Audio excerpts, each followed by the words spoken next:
ফরিদপুর সদরসহ বোয়ালমারী, ভাঙ্গা, মধুখালী এবং সদরপুর উপজেলার মাঠগুলোতে এখন যেদিকে চোখ যায় শুধু সাদা ফুলের রাজত্ব। নয়নাভিরাম এই সাদা কদমের ভেতরেই লুকিয়ে আছে কৃষকের সোনালী স্বপ্ন। গত এক বছর ধরে পেঁয়াজ বীজের বাম্পার ফলন হওয়ায় এই জেলা এখন দেশের প্রধান বীজ উৎপাদনকারী অঞ্চলে পরিণত হয়েছে।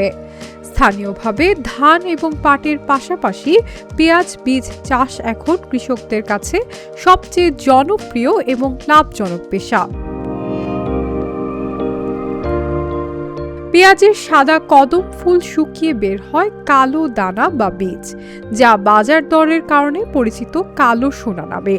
দেশের মোট পেঁয়াজ বীজের চাহিদার 50% যোগান দিচ্ছে ফরিদপুর।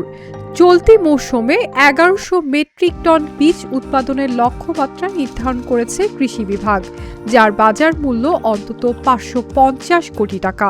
আমাদের এখন হ্যান্ড পলিনেশন চলতেছে বিভিন্নভাবে।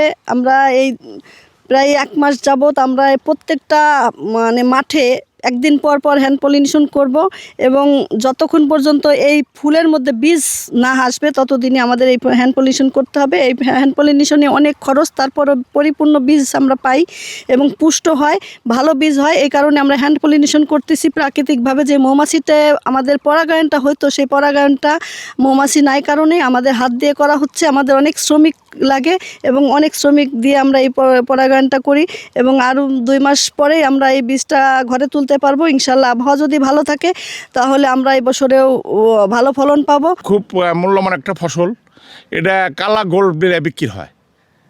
হ্যাঁ, কত বড় আমি 1,80,000 2 লাখ করে বিক্রি করছি এই হাইব্রিড দানা। হ্যাঁ, ব্যয়বহুল আমাদের অনেক। তেমন ফসলও আল্লাহ দিলে এবার খ্যাত খুব ভালো আছে যদি আল্লাহ দিয়ে যায়। আর সরকার, নতুন সরকার আছে, যদি আমাদের ভাই একটু হাত বাড়ায় যে এইসব কৃষকের উপর যদি নজর রাখে তাহলে আমরা কৃষকরা বেঁচে যাব। বর্তমানে বীজের ফলন বাড়াতে পরাগায়নের কাজে ব্যস্ত সময় পার করছেন কৃষকরা। মাঠ জুড়ে কৃষানীরা নিপুণ হাতে সাদা ফুলে স্পর্শ করে কৃত্রিম পরাগায়ন নিশ্চিত করছেন। চাষিরা জানান, ছোট শিশুর মতো নিবিড় যত্নে এই ফসল বড় করতে হয়। আবহাওয়া অনুকূলে থাকায় এবারও বাম্পার ফলনের আশা করছেন তারা। এখন খেতে প্রোগ্রাম করতেছি। এই প্রোগ্রাম 1 থেকে 7 দিন করতে হবে। 7 দিন করার পর যেটা গুটি আসবে, গুটি আসার পর আবার রূপ ডালে স্প্রে করব। স্প্রে করার পর যে কলিটা আসবে, কলিটা বড় হবে, বড় হয়ে ওটা পাকবে। পাকার সাথে কদমের সাথে 2-4টা ফুটলে তারপরে আমরা এই জিনিসটা করব, তুলব।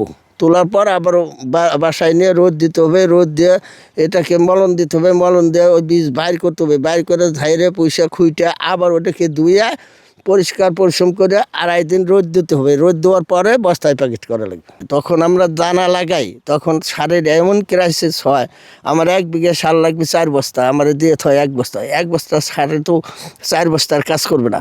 আমাকে সারের অভাবে অনেক কৃষক খ্যাতি করতে পারে না। মনে করেন খ্যাত করলেও তাদের ক্ষেত ভালো হয় না। ওই যখন লাগবে 4 বস্তা তখন তারা দেবে 1 বস্তা। 1 বস্তায় তো আমার খেতে হবে না। সেই কারণেই মনে করেন ডিলারের সাথে অনেক মনোমালিন্য হয়। অন্য জায়গাতে বেশি দাম দিয়ে আমার কেনা লাগে। মনে করেন 1050 টাকার সার কেনা লাগে 1500-1600 টাকা দিয়ে অন্য জায়গাতে কিনে আনা লাগে। তাছাড়া তো আমরা খ্যাত করতে পারি না। পেঁয়াজের বীজ হবে আমরা 1 মাস পর এটা কাটবো। এই জন্য এটার খুব যত্ন নেওয়া লাগতেছে, মানে খুব পরিশ্রম করা লাগতেছে। এটার পর এটা খুব দামি জিনিস, মানে পেঁয়াজের বীজ হবে 1 মাস পর আমরা কাটবো। এটা এই জন্য আমরা খুব যত্ন নিতেছি। এটা মৌমাছি না থাকার কারণে আমরা আধা এটা পরাগায়ন করতেছি। 1 মাস পর আর কি এটা বীজ হবে। আবহাওয়া অনুকূলে থাকায় এবার কাঙ্ক্ষিত লক্ষ্যমাত্রা অর্জন হবে বলে জানান কৃষির এই কর্মকর্তা। পাশাপাশি বীজের গুণগত মান নিশ্চিত করতে কৃষকদের হ্যান্ড পলিনেশন বা হাত দিয়ে পরাগায়নের পরামর্শ দেওয়ার পাশাপাশি সব ধরনের সহায়তা দিচ্ছে জেলা কৃষি বিভাগ। বাংলাদেশের 2য় বৃহত্তম পেঁয়াজ উৎপাদনকারী জেলা। পাশাপাশি হচ্ছে এই জেলায় প্রচুর পরিমাণে পেঁয়াজের বীজ উৎপাদন হয়। বাংলাদেশের যে পেঁয়াজের বীজের চাহিদা তার প্রায় 50% পেঁয়াজের বীজ ফরিদপুরে চাষ হয়ে থাকে।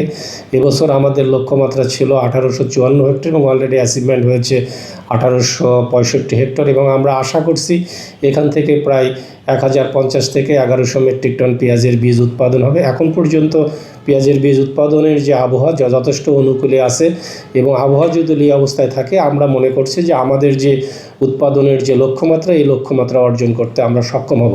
ফরিদপুরে উৎপাদিত এই বীজের 30% স্থানীয় চাহিদা মিটিয়ে প্রায় 70% যোগান দেবে সারা দেশের বাজারে।